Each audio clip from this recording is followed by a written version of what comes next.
اکثر اس طرح جگہ رہتی ہیں جدھر کوئی نہیں ہوتا، مطلب ہے کہ انسان سے بہت ڈرتی ہے، پرامن جگہوں کو یہ لائک کرتی ہے، چونکہ یہ گھر جو تھا یہ پچھلے 2 سال سے پڑا تھا اس طرح ویران، تو اسی لیے پاہتے نے چاہا کہ ادھر وہ گھونسلہ بنائے، پھر انڈے دے اور پھر بچے دے۔ تو شکر ہے الحمدللہ ابھی اس پاہتے نے اپنے بچے جو ہے نا دیے ہیں۔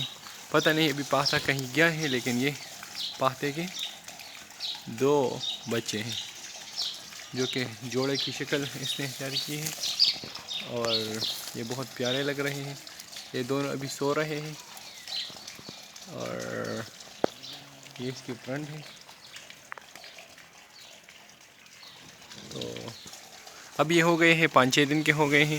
یہ نارنج یعنی نارنج کا درخت ہے، اور اس میں اس نے دیا ہے۔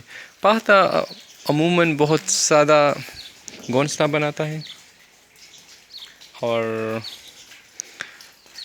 پھر اس میں بچے دیتے ہیں، لیکن بس اس کی کوشش یہ رہتی ہے کہ ادھر کوئی نہ ہو، مطلب یہ ہے جدھر امن ہو، جدھر خاموشی ہو، جدھر کوئی نہ ہو ادھر پاہتا رہتی ہے۔ تو یہ اس لیے اس نے بنائی کیونکہ اس گھر میں پچھلے 2 سال سے کوئی نہیں رہ رہا تھا، تو اس لیے اس نے چاہا کہ ادھر یہ گھونسلہ بنائے۔ تو یہ ہو گئی پاہتے کا گھونسلہ، اس کے بچے اور وہ درخت جدھر ہم آپ کو دکھا رہے تھے۔